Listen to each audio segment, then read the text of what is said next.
Hello and welcome. I'm Rosemary Pena, president of the Black German Heritage and Research Association and adjunct professor of German Studies at UBC Vancouver. Our conversation today is the fourth in our spring event series themed Art and Resistance, produced in collaboration with Davidson College. Dr. Emily Fraser-Rath, our students and I are excited to welcome our special guest Dana Day into our virtual classroom. But before we begin, I'll ask Emily if she would kindly share a little about our work together before introducing and turning the conversation over to Dana and our students. Emily? Thank you, Rosemary. Yeah, my name is Emily Fraser-Rath, and I'm the executive director of the BGHRA. Thank you all for being here today. I'm so excited to have this conversation with Dana and with all of you. So we are so honored to be able to invite Dana Day to our class, to Davidson College, and to the BGHRA today. Today is October 27th, 2022, and we, Dr. Pena, me, and most importantly, our students, are nearing the end of our 9th week together in our German 231 class entitled Black German Art and Resistance. The class is conceived of in 3 parts. It is first a survey course in the field of Black German studies and Black diaspora studies. Second, it is a community-based learning course as we support the BGHRA through our work and will feature our final projects in the BGHRA archive. And it is, more importantly, an opportunity for students and through these recordings, our broader BGHRA and Davidson communities to speak with people whose lives and work intersect at the intricacies of artistic expression, resistance and activism, and identity, among many other things in modern day Europe and beyond. For today's class, I'd like to take a moment to thank my colleagues in German Studies for their support. Thank you to Drs. Burkhard Henke, Maggie McCarthy, and Scott Denham. And thank you to Amber McIntyre, our administrative assistant, for making these visits and this semester possible.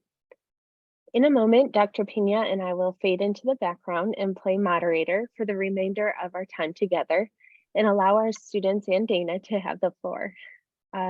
Our students have prepared insightful questions based on the recorded performances they watched of Dana and her company and the work of Dana's company, which we've read about and engaged with earlier this week. So without further ado, I'll briefly introduce Dana Day, who is a Bath-based actor, dancer, storyteller, and educator. She has trained in various forms of dance, including contemporary, modern, ballet, jazz, African, specifically the Ivory Coast, and step for over 13 years.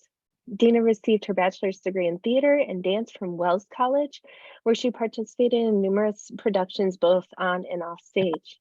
Shortly after graduating, Dana went home to New York City to teach dance and theater through the New York Junior Tennis and Learning Program for 2 years. She then moved to Bath, England, where she attended Bath Spa University and completed her master's degree in performing Shakespeare. And so with that, I'll turn things over to Dana and to our students. Thank you.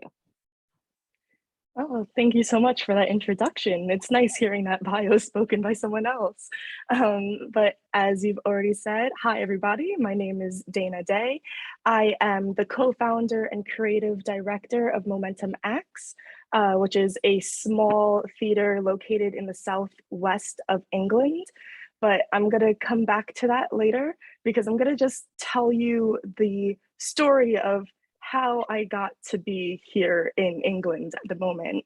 So as a young child and as a teenager, I was lucky enough through school to have access to doing theater and dance.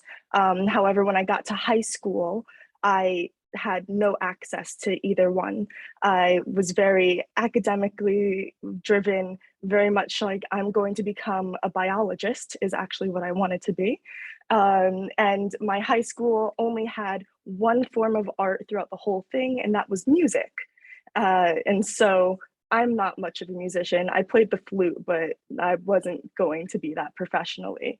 I was able to beg the principal over 3 years to create a drama club at our school. And we had that drama club for about 3 months before I graduated. And so I ended up going to college on my track to become a veterinarian. And while I was in school for biology, some of my friends talked me into just auditioning for a play just for the fun of it. Didn't think that it was going to be anything more than, oh, okay, I'm going to audition for this play and just leave and never come back.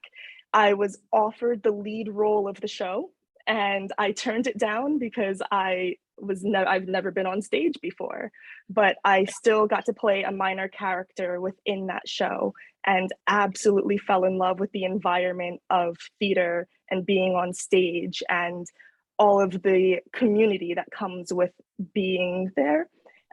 So like any reasonable person would do, I packed up my bags and I transferred schools and switched my major from biology to theater and dance. And while I was at this new school, we had a 2-week trip that took us to the UK and just got to go to London. I saw London and was just like, this is so cool. I want to be in London again at some point in my life.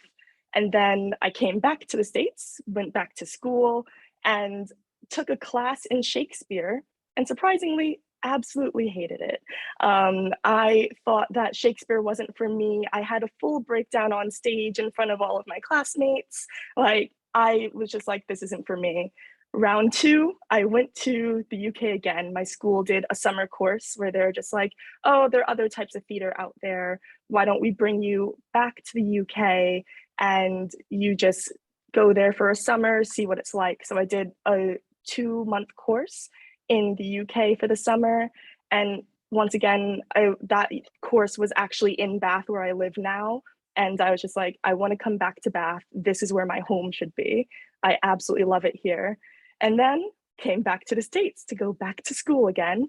And when I went back, the head of the theater department came to me and said, luckily, I know how much you hate Shakespeare. We're going to be doing our major school production is going to be A Midsummer Night's Dream. And I auditioned just because it was a courtesy as a theater major to audition for a play. But I wrote on my audition form, I don't want to be on stage, put me behind the scenes. I don't want to be in the show. So I got cast as Queen Titania, which is one of the main roles of that show.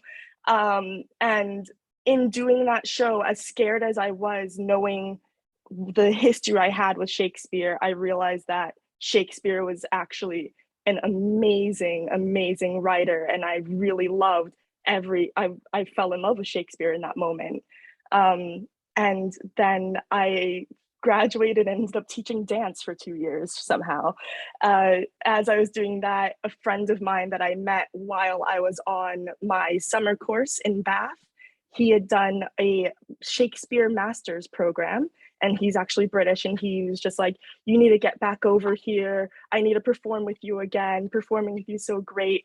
Do the MA, do your master's in Shakespeare.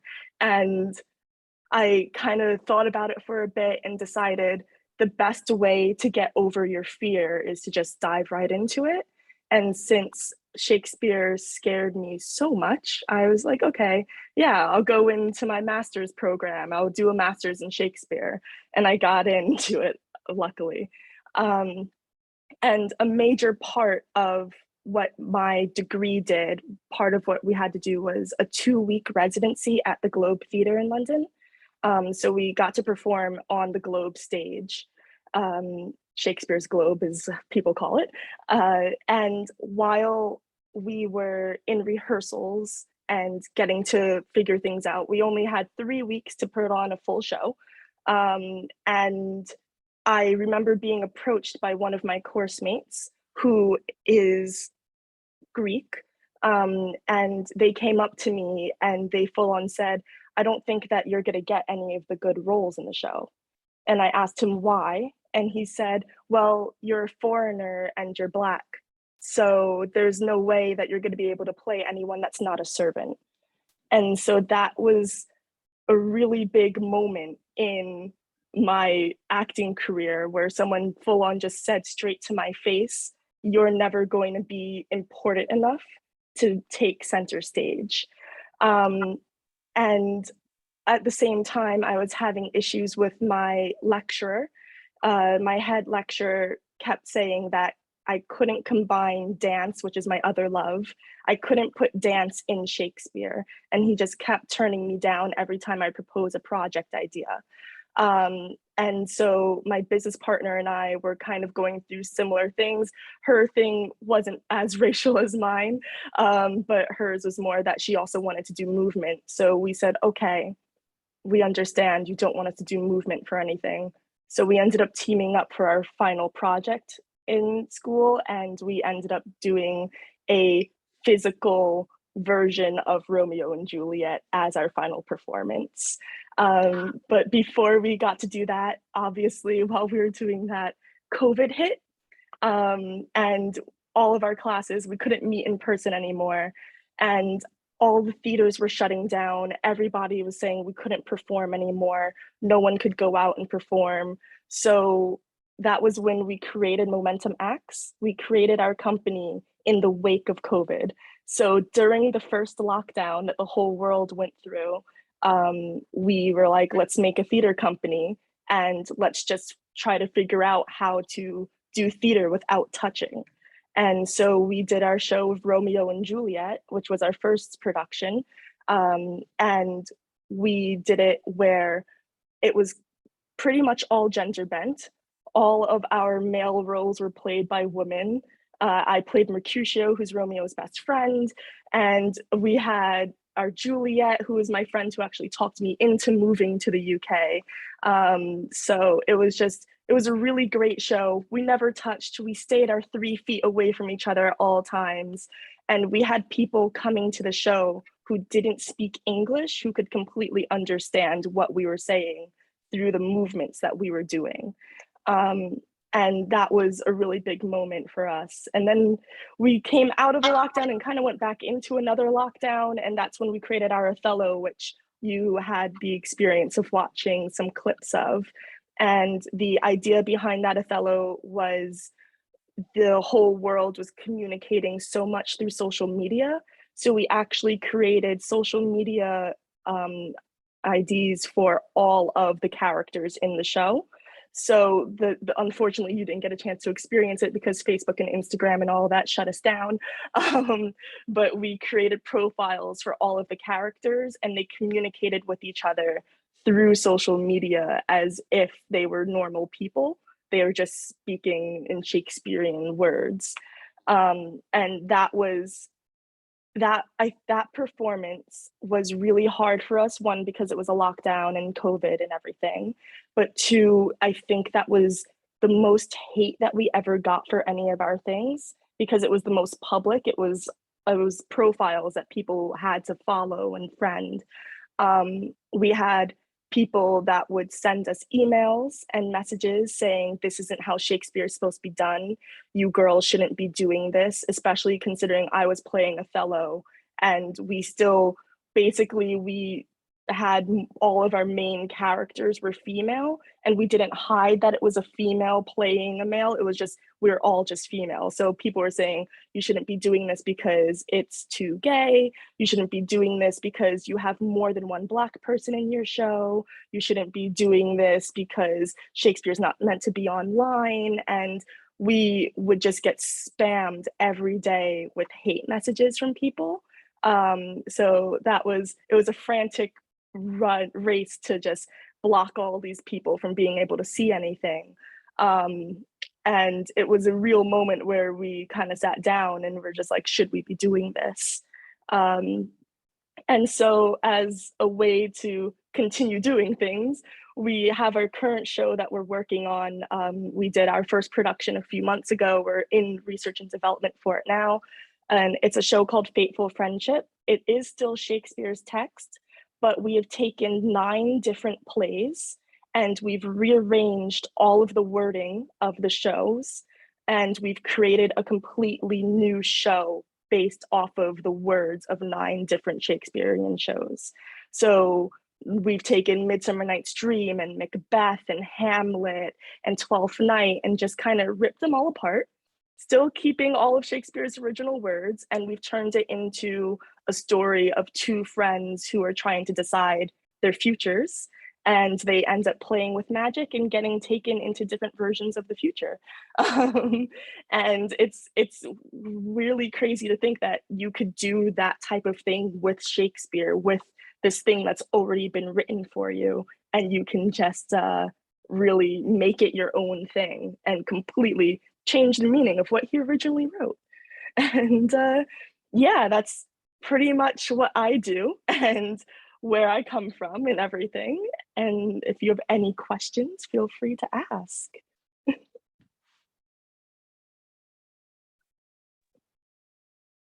Wow, thank you so much. I have a quick question. Yeah, go for Well, it. everyone's kind of warming up here. When you got shut down on social media, was it by the by Facebook itself, and why was that? So part of it was because we were making fake profiles, technically. Oh, So we did get shut down for that. We did get told that we were reported for hate speech by people. And I think it partially has to do with Iago, because Iago is such a hateful character in that show. And so we posted Iago basically saying, you know, I shouldn't be second best, like this Black man needs to let me be in charge and be his right-hand man. And when we posted that video got a lot of people reporting it, and Othello's page got reported, but we don't know why. It didn't say why Othello's Facebook page got reported. So oh, that's yeah. some meta stuff right there. Like like the fact that Shakespeare wrote these words and then Yeah. you put them up there on social media and then got shut down for them. There's a lot going on there to be Yeah. unpacked. Wow, amazing. Wow. All right. So who would like to ask their questions first? Yeah. That's actually pretty, I like just read Othello for English class, and that is pretty funny that Iago's comments were like Facebook banned. That's like pretty, yeah, just like I think demonstrates like how bad that character is. But I was gonna ask more about like what do you think Othello being a woman did for the overall performance, and like everyone being a woman? Like did that kind of change the dynamic of the play more than you expected, or like, you know, shed light to new like intricacies between characters? Yeah, I think that what I've noticed with it is having everyone being a woman showed the characters in a whole new light, where Othello's always seen as this really hard military man that won't back down from anything. And making Othello a woman, she's still this powerful character, but at the same time, there's a softness to it. And it's because the way that it's written, it's, oh, Othello's sad and crying, so he's a weak man now. But now it's like, oh, well, yeah, people cry, like girls cry, like people just see women cry and they're like, yeah, that's a thing that women do. But it's at the same time, wow, she's a really strong woman and she's willing to show that she's crying. And with Iago, it kind of made Iago a bit sneakier in a sense, where it was still obvious what Iago was doing, but at the same time, you kind of wanted to be Iago's friend. Although Iago's doing the worst possible thing ever. And it's just, it added a softness and just different layers to how people would perceive these characters, really. Yeah, like would you say like Othello's insecurities like aren't as like prominent with this like gender switch now? Like he's not just like, you know, completely like authoritative in this like masculine toxicity or whatever now with this character? Yeah, I definitely think that we kind of took away a lot of the like masculine toxicity, but we still, I mean, we kept it to a point, like you have to have it for a bit there, but it's just so different to see a woman having that same type of toxicity inside of them. And it just comes off completely different. And it's almost, in certain ways, it's almost like, oh, well, that's more reasonable because she did it. It makes more sense. And just, it kind of, like our whole thing with doing the show was a really big focus on mental health and how we should be looking at people's mental health and how people approach other people that are going through something. Because we did have moments in the show where it's obvious that someone is thinking about what someone else is what someone else is going through, but they just kind of don't say it and hold back a bit more. And they're just like, oh yeah, no, you're right. Yeah, we'll do that thing. Even though you can tell it's like, oh, this isn't right. I shouldn't be agreeing with it. So, yeah.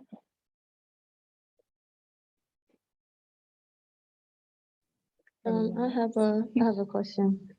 You mentioned earlier how you didn't particularly like Shakespeare at first. So what about the play that you did made you make the switch over? And also, why Shakespeare out of all the playwrights? Did you guys decide to make him like your focal point for your company?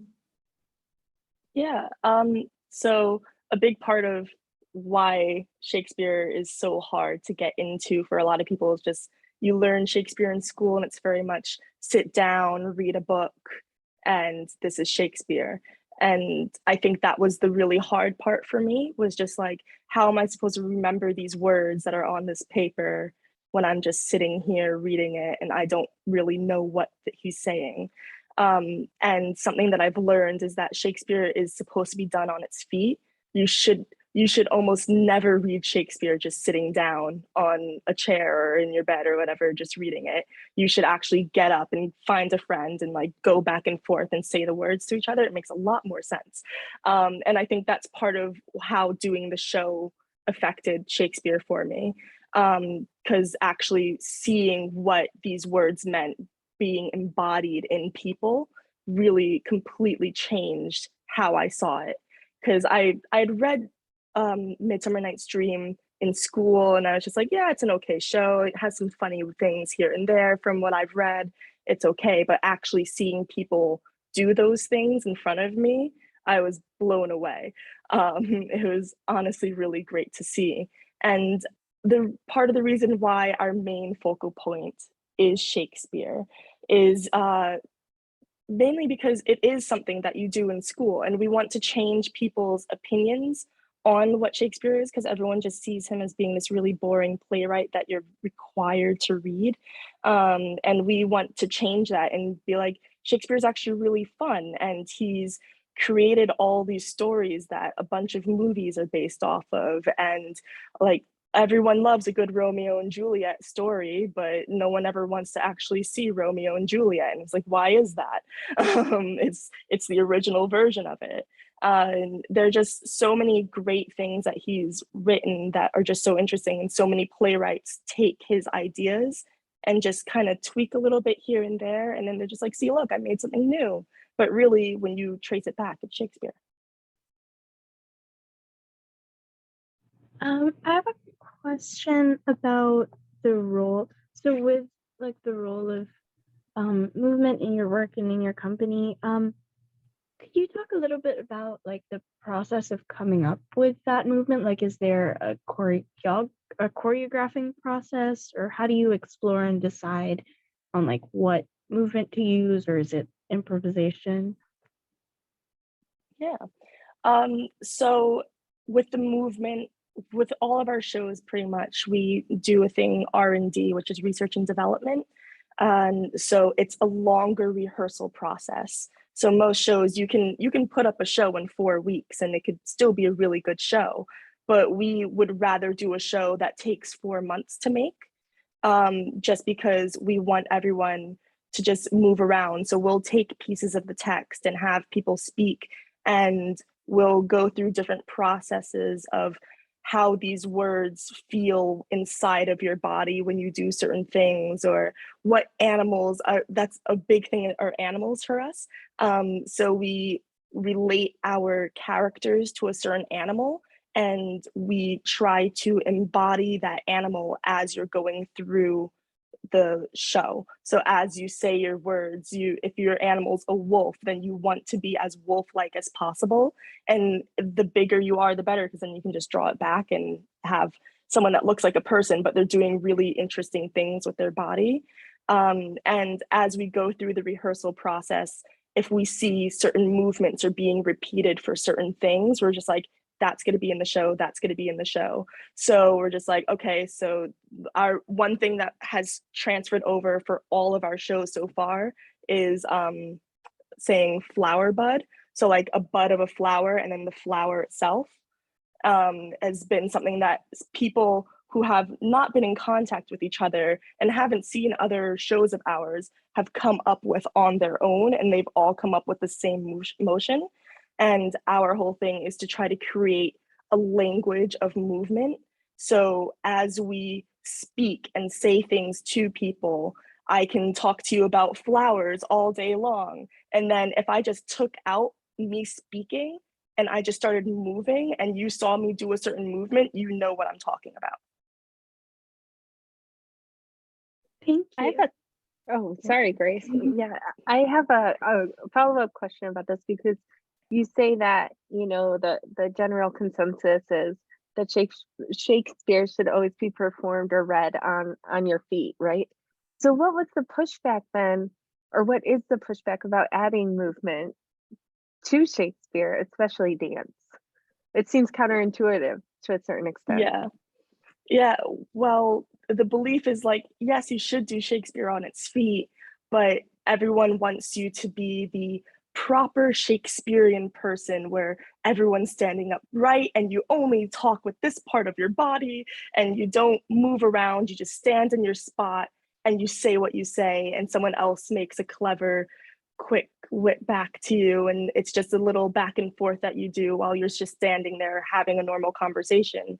But when you think about it, people use their whole bodies when they speak, and we kind of wanted to bring that in an exaggerated way.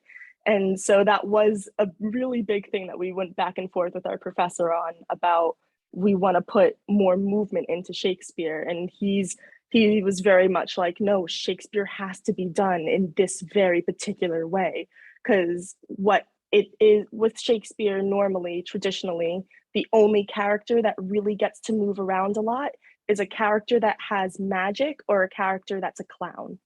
Those are the only characters that are allowed to run around the stage and do whatever they want. No one else can move, but we want to change that. Yeah, thank you. Welcome. I was hoping to ask a question. Could you talk a little bit about what your what was your favorite Shakespeare performance that you've done in the past, kind of why that is, and how the way you performed it differed from kind of the way the book meant to kind of I guess put it out there. I'm not exactly sure if you understand my question. I'm not really framing it very well, but you understand what I'm saying? I think I get it. Okay, cool. I will try to answer it, and then you can tell me if I'm doing it. Thank you. So one of my favorite performances was a show I did over the summer. It was called A Moving Grove. So that's not actually a Shakespeare show per se, but A Moving Grove was a combination of Macbeth and A Midsummer Night's Dream. And it was what we call a promenade play. So we start in a location and we bring the audience with us, and we basically take the audience for a nice walk around a park. And behind every tree, a different character would pop out. So you would do your exit and change hats real fast, come back out as a different character. And that was the most challenging but the most fun play I've ever done, because I got to switch between being a really goofy, silly character into being a really serious character, because Macbeth is as serious as it gets, and Midsummer is probably as silly as Shakespeare can get.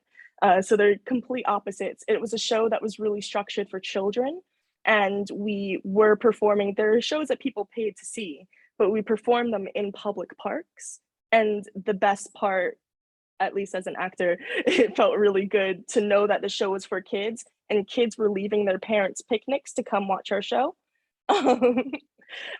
And yeah, I think that that was probably the most interesting one, because it wasn't as straightforward as it would be in the book of Shakespeare.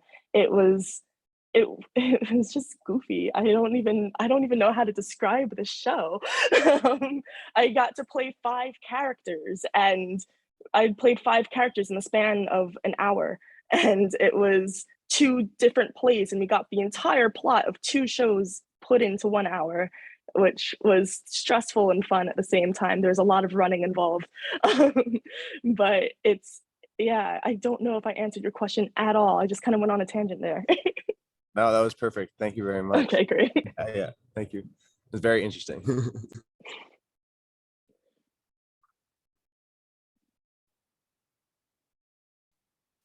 I have a question.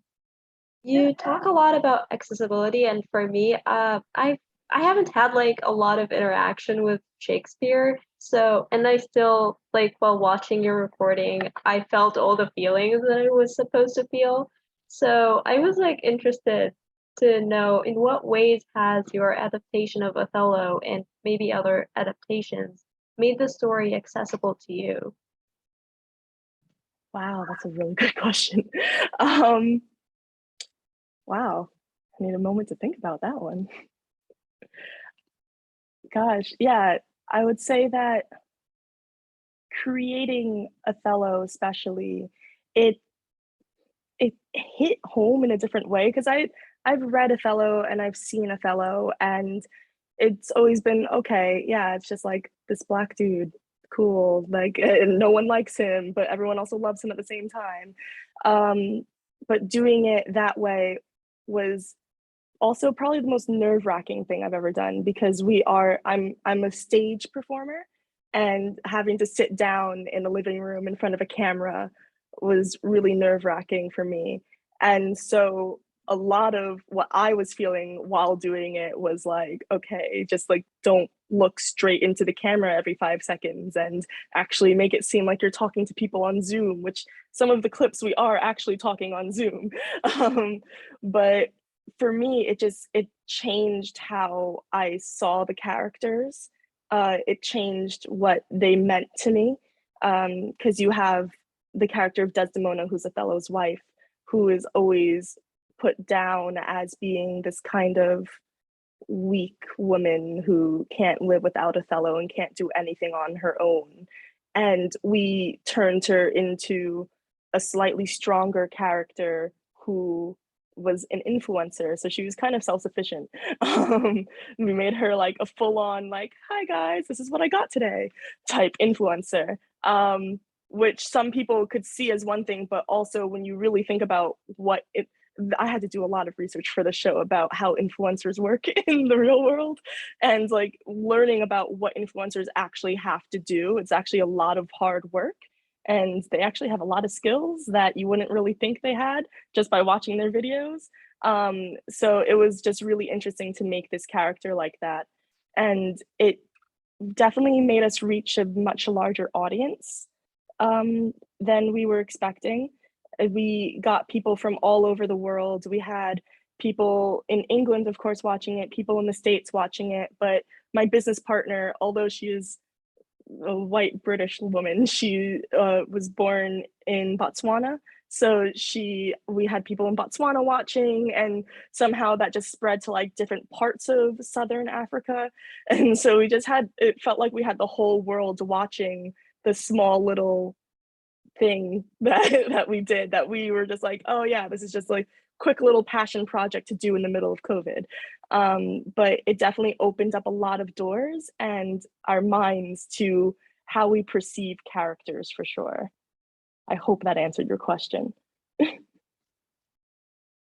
It did. Thank you so much. This is so interesting. And it's kind of like you touched on another question that I was going to ask you about your experience doing the show through a Zoom. What do you think the audience's experience was like looking at a show through a Zoom? Yeah, I mean, I honestly don't know what the audience's reaction was like, because I think I'm just too close to the show. Like, I was there for all the rehearsals and everything, so I see it and I'm just like, oh no, we could have changed that. That should be like this instead. But from the comments that I've received from people, they seem to really enjoy it, and because it was something that the way that we structured the show, literally as you wake up in the morning and you're scrolling through Instagram, one of our clips would pop up and they'd be like, oh snap, this character just dissed this other character in this video. So then they'd go into the Instagram profile and be like, oh, they posted to their story. So then you go on the Instagram story and they're just like going on a rant about something random. And then you can go on their Facebook page and then they've posted pictures of someone else with comments next to it. And people were just like, it felt like real life.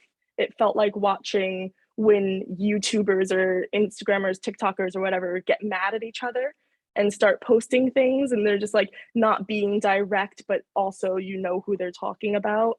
And that's kind of how we did it. We marketed it as a scavenger hunt, in a sense, because it was up to you to click around. So you didn't always get the story in order of how the story would go. And it also depended on who you were following. Are you following Othello and Iago? Or are you just following Iago? Are you just following Othello?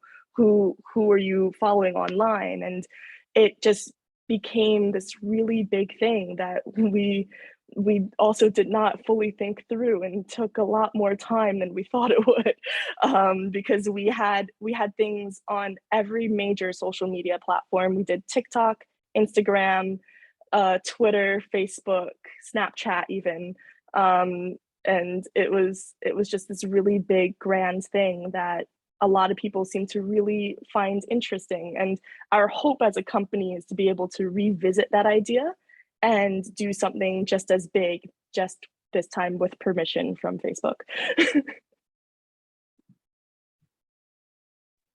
Yeah, because now, is there any documentation that this ever happened, or is it sort of like left up to it's gone? It's kind of to the Yeah, wind?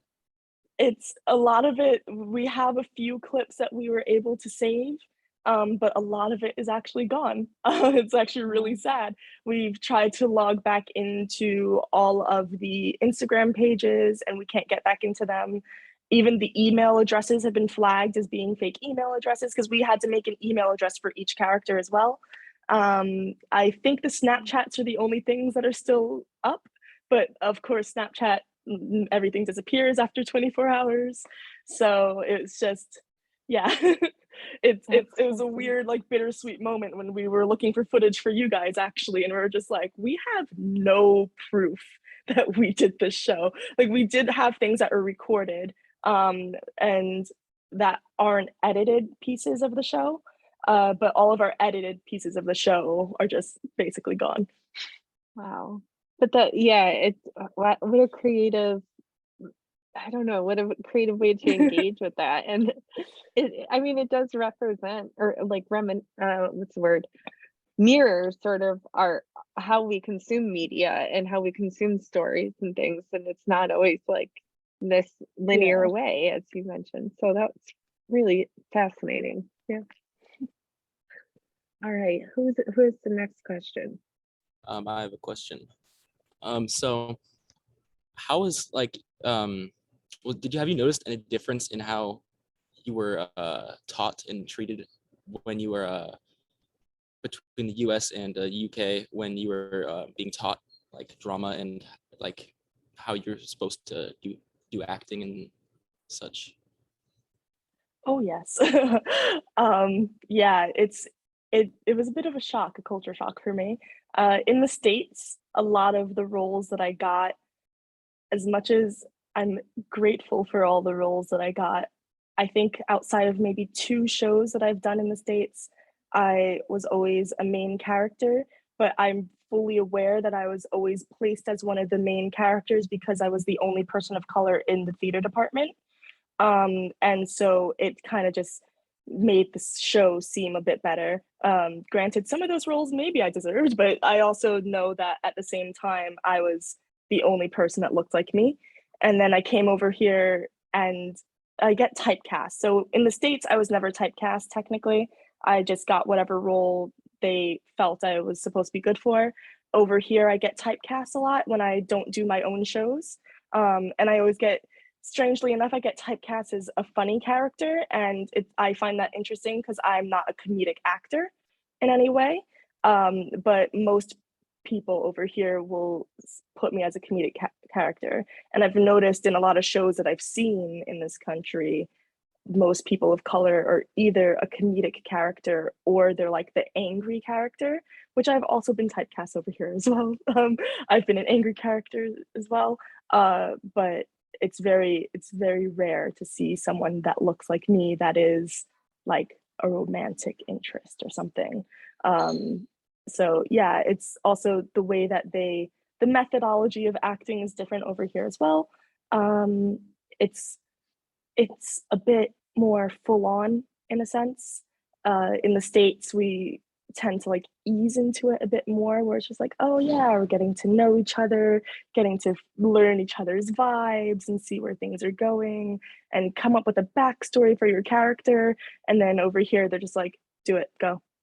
Just like get into the character, be the character. Why are you not the character yet? So it's a much tougher environment when it comes to it in that way. But it also, obviously, like half the actors we see in the States are from over here, so must be doing something right. Kind of related to that, is like the whiteness, I guess, of Shakespeare and Shakespeare's intertwinement with white culture, I guess.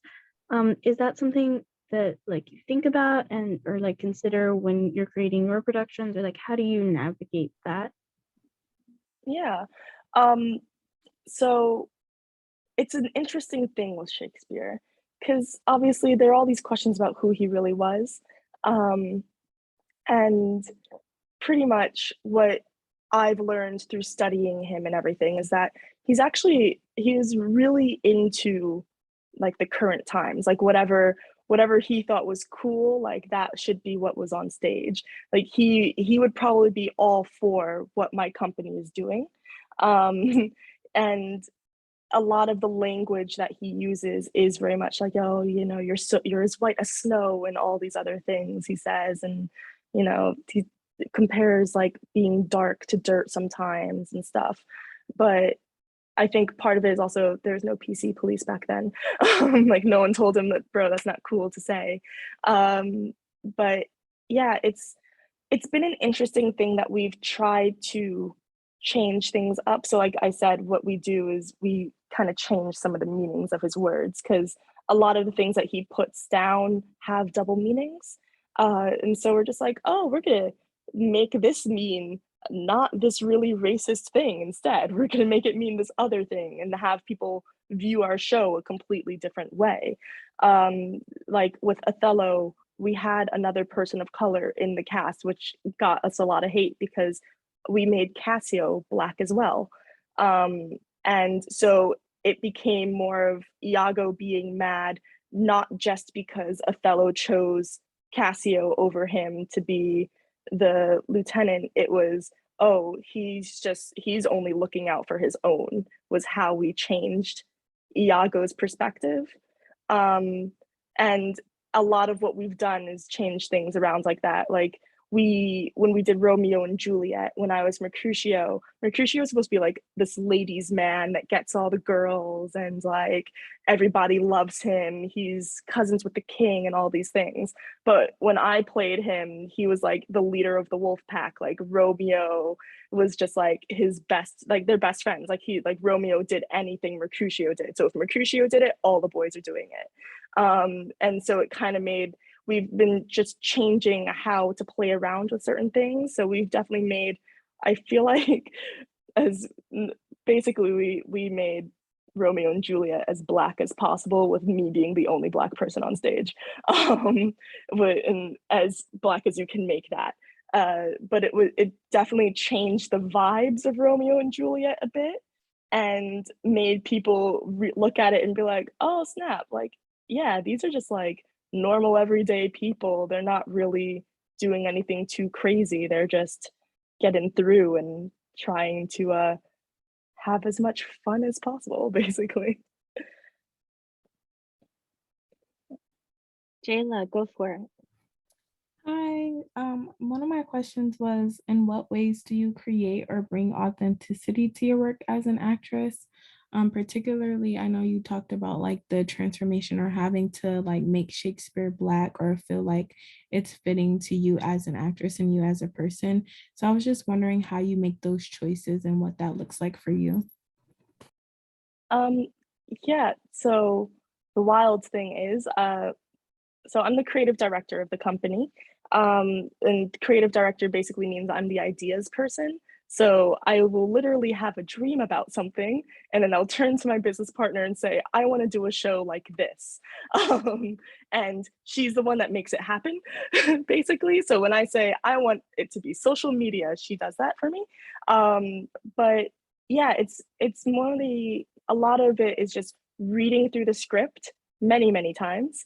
And we write full translations of the script. So every show that we've done, we have a document that is just a full everyday language translation. Sometimes we might use Spark Notes if we're really lost on what things might mean, but we try to come up with our own version of what things mean. So if someone's saying, you know, I want to pluck your feather and do these things, we're just like, oh, you're gonna come to my room tonight. Like, we'll say things like that. And like literally we'll just sit there and rewrite the script as bluntly as we can.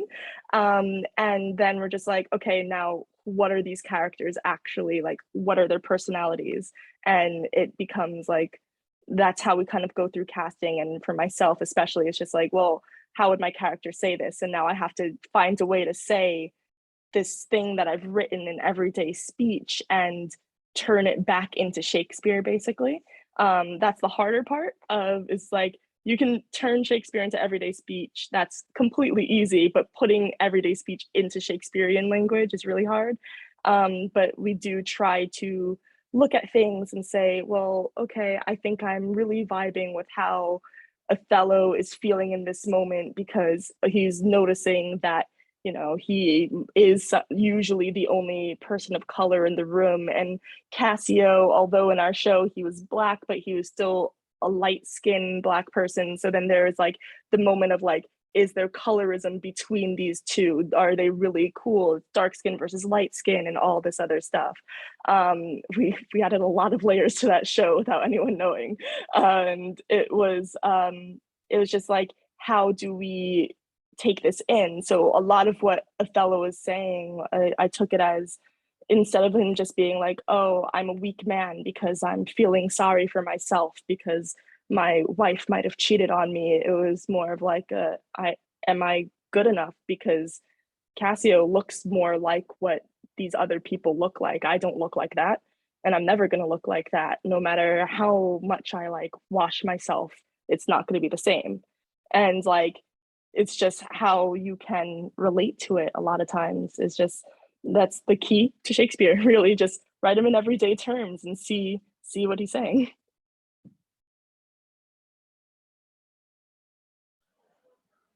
I did have a question, actually. Being that you're a Black woman, I was wondering if you felt that you were treated differently than, for instance, that of a Black man in this space, or not. Yes. Yeah, I would say that a lot of times what I've noticed being over here is, if I'm out with one of my friends, like if I'm out with like one of my Black friends and we go somewhere and I say something to someone, they will turn to him and say, oh, okay, yeah. And it's also in the UK, especially, I would say that it's not really what color your skin is, it's where your accent's from a lot of times. So me being an immigrant over here, and it's a lot harder for people to look at me seriously. They kind of see me, especially being an American, because the world has the worst stereotypes of Americans. So they look at me and they think that, oh, she doesn't really know anything. She's from America. Like, what can she do? And I feel like I get a lot of sympathy from people, because the second they see me, they're like, oh, you're just another Black girl. And I'm like, oh, I'm American. Then they go, oh, I'm so sorry. Like, you go through a lot where you're from. Let me be super nice to you. So it's a little different how people approach you over here. Also because a lot of my Black friends over here are British. They're British born Black people, so people treat them a lot differently. So people will be nicer to me because they feel sorry for me because I'm American, but then they're more rude to the British ones because they're like, oh, well, you're from here, so go away. The type thing.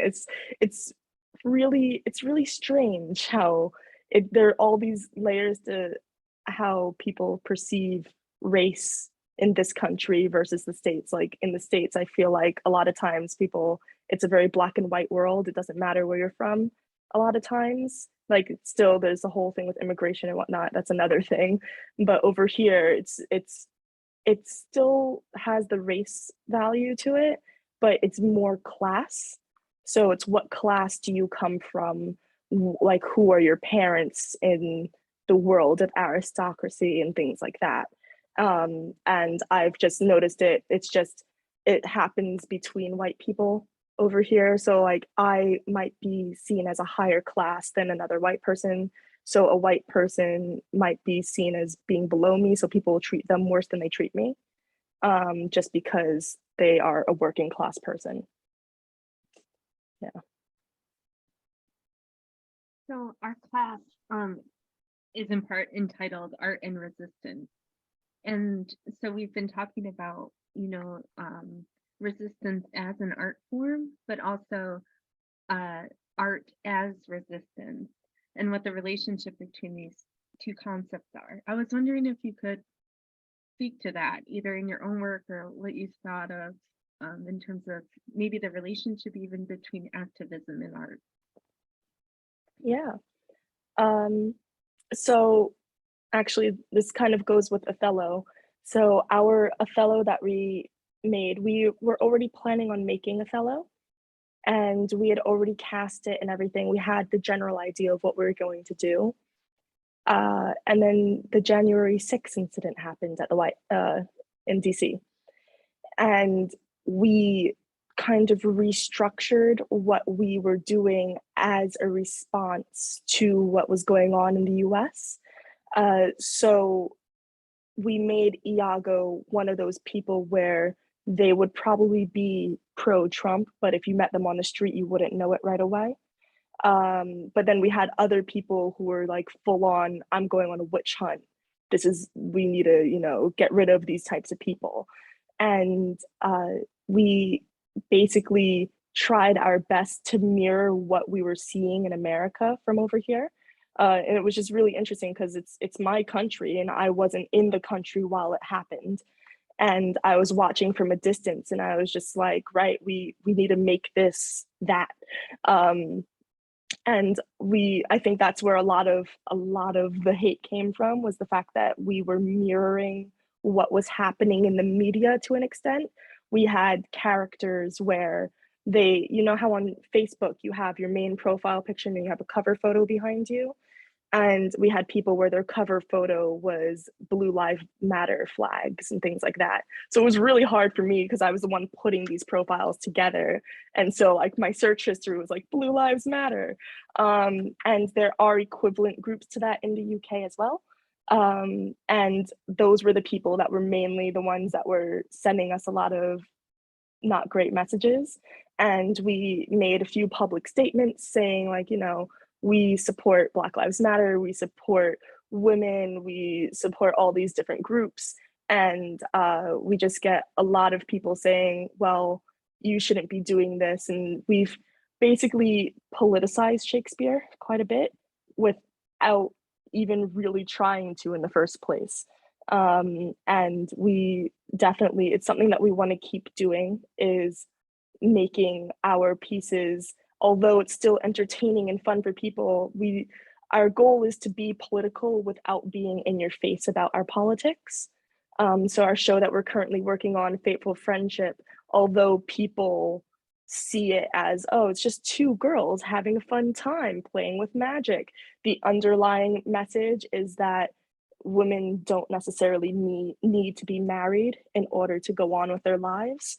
And it hits things like having children, and having children versus not having children, being forced to marry versus wanting to marry versus not ever wanting to marry. And people don't realize that Shakespeare wrote about all of these topics. Like, Shakespeare put in all of his work, he put things that were really political, really controversial. The only reason why no one talks about it is because they don't understand what he's saying. And our goal is to take what he's saying and make you understand, like, he doesn't think that women should be seen as lesser than. He sees women as being just as strong, if not stronger than men. And he makes it a point in all of his shows, if you ever read a bunch of Shakespeare, that once the way that society was when he was around, when a woman got married, her voice was no longer her own and only her husband could talk.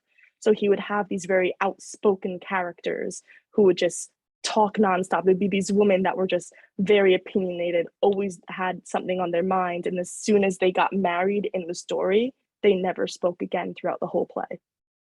And so we wanted to our focus with the company is to really bring that forward and show people, like, yeah, we can still talk. Like, even though if someone does get married, we're still going to find a way to get them to talk, or we're still going to find a way to get them to say certain things. So, yeah.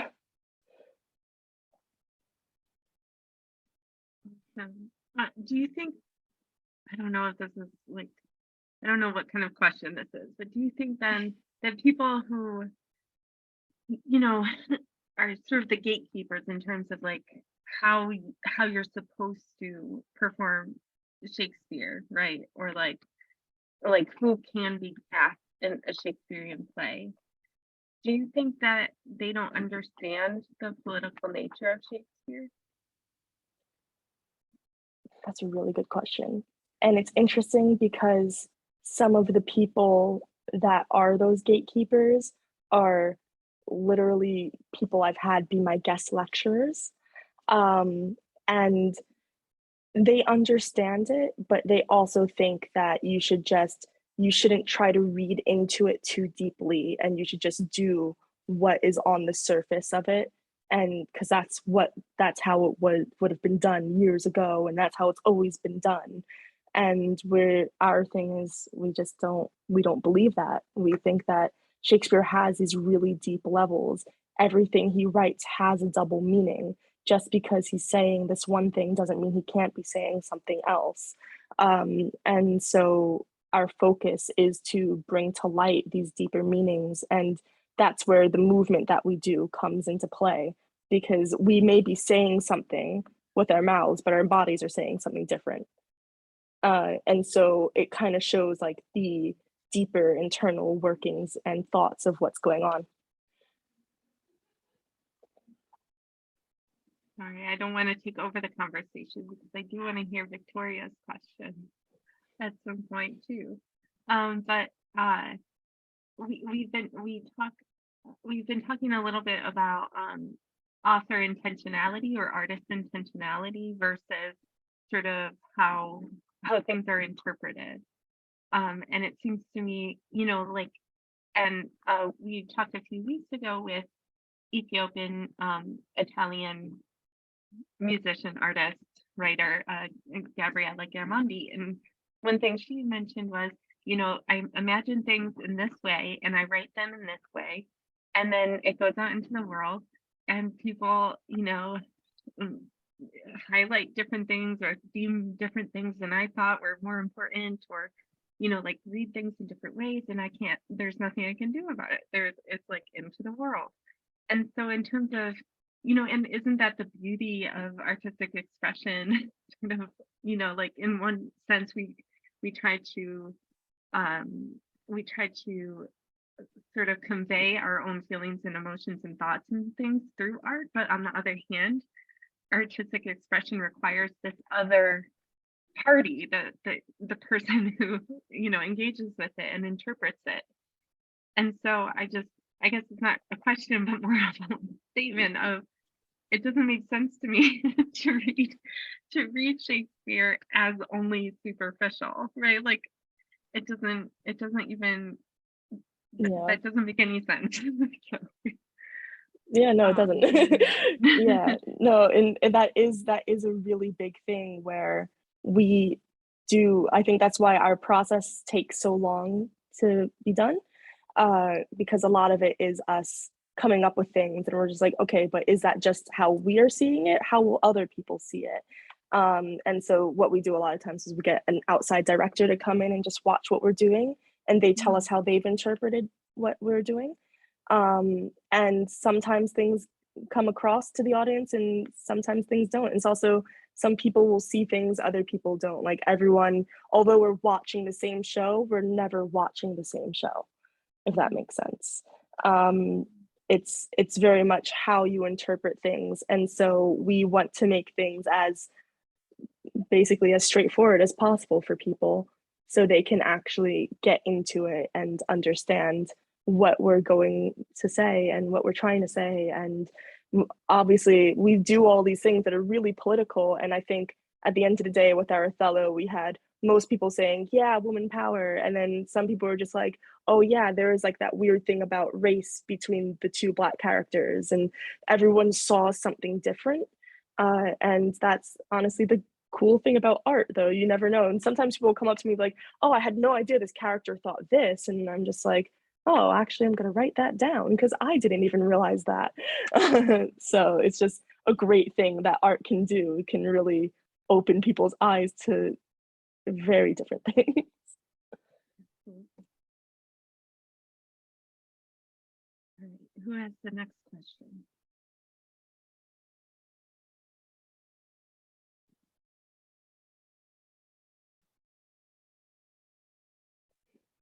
We talked a bit on Tuesday about the sort of timelessness of Shakespeare. So like the fact that in many ways, his stories are like the ones that we keep adapting and adapting. I mean, we looked at a lot, or we talked a lot about the adaptations that exist out there, like from The Lion King to 10 Things I Hate About You to like, oh, and all of this stuff. So can you speak a little to that? What does the timelessness mean for you, especially if at the same time there's like that political level there? Yeah. I mean, the timelessness is really what interests me the most about Shakespeare. Like, he's been around for hundreds of years and we're still doing his work and we're still teaching him in schools and stuff. And even though, random fact that is kind of unrelated, but when Shakespeare came out with all of his plays and whatnot, he wasn't popular. No one liked what he was doing. No one understood what he was saying. There is another playwright that came out around the same time. It's often argued that Shakespeare copied his work. No one knows if he copied Shakespeare's work or Shakespeare copied his work.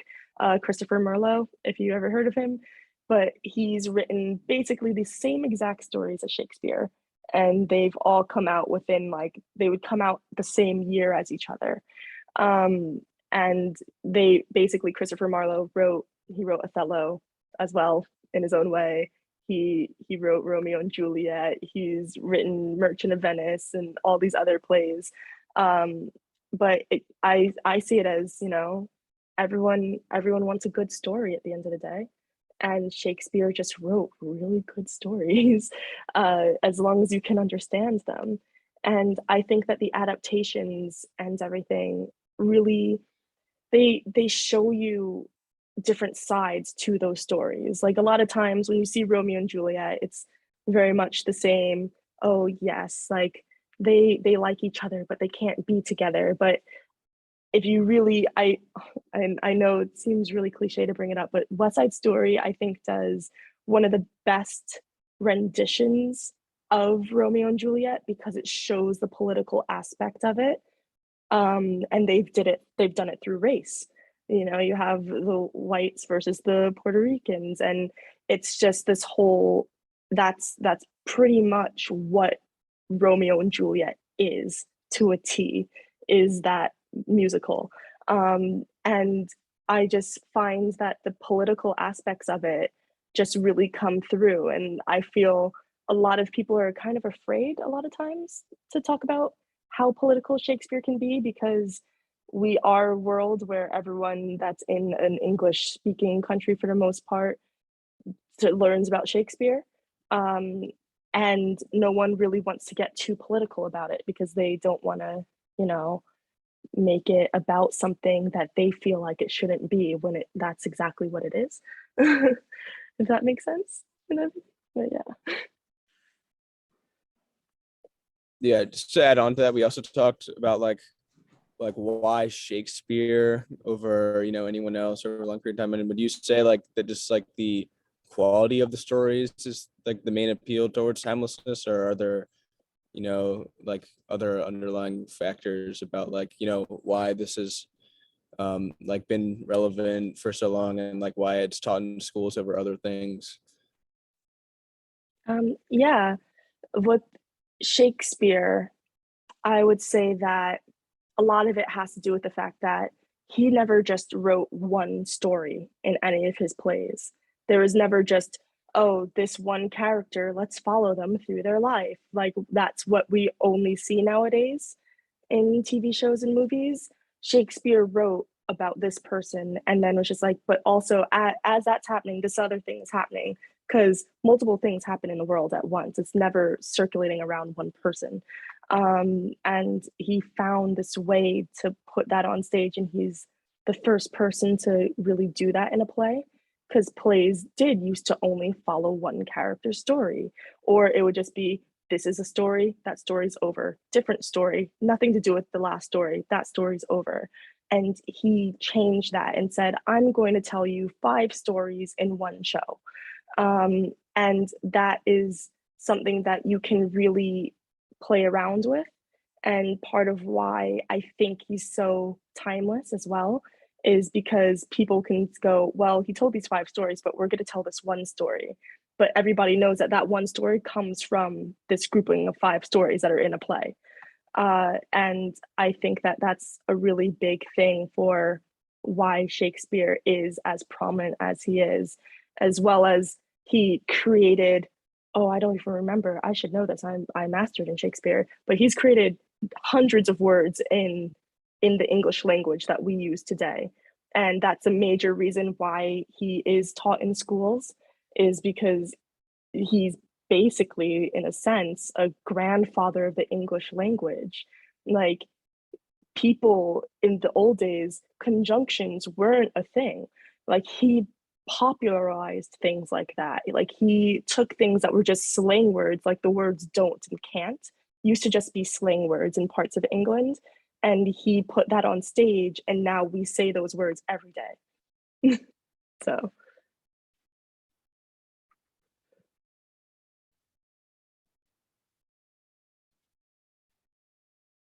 So this is going to sound weird, but recently, the musical Hamilton was translated for the very first time into another language, and that language was German. And in that translation process, there was, as you can imagine, both like sociocultural things that need to be shifted, but also like the wording, obviously, like not always translatable. Can you speak to the translatability of Shakespeare, both in terms of, I mean, actual language translation, but also in terms of like these broad, these stories and themes? Is it confined to the Western world? Is it confined to the English speaking world? And as you mentioned, like movement really opens that up, but to what way does the text and the language do that? Yeah. So yeah, translating Shakespeare can be a bit all over the place. He has a tendency to take half a page to say something he can say in 2 sentences. Um, so it's a lot of like, you know, what's he really trying to say? When I look at one of his plays, if I'm looking at a monologue and he's taking a really long time to get to the point of something, I will just look at it and go, what 2 sentences can say this, like this whole thing that he's already written? And I'll just take those 2 sentences. I'm like, right, cool, that's going in my show. The rest is going in the garbage. And that's kind of like a fun thing that you can do with Shakespeare, but it is hard to translate things. Things don't always translate very well. But at the same time, you can also translate things to have different meanings. So he has a series, so he has sonnets that he's written, and there's a part of his series of sonnets, I believe it's around sonnet 127 to 136, but they're all numbered. But yeah, so when you go to those sonnets, they talk about the Dark Lady. Those are called the Dark Lady sonnets. And it's an argument within the Shakespeare world as to what he's talking about. And he's talking about this dark lady who is the most beautiful thing that he's ever seen in his life.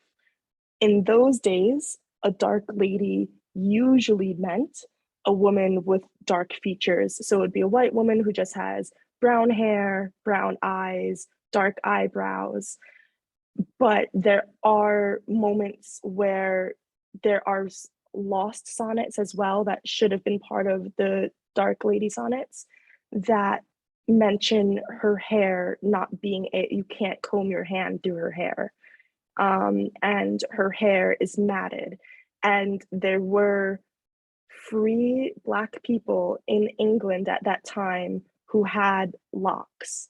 And so the argument is this dark lady a woman with dark features, or is she a Black woman with dreadlocks? And nobody really knows for sure. Most people say that it's a woman with dark features. They're like, oh, there's so few Black people in England at that time. Why would he be writing about someone like that?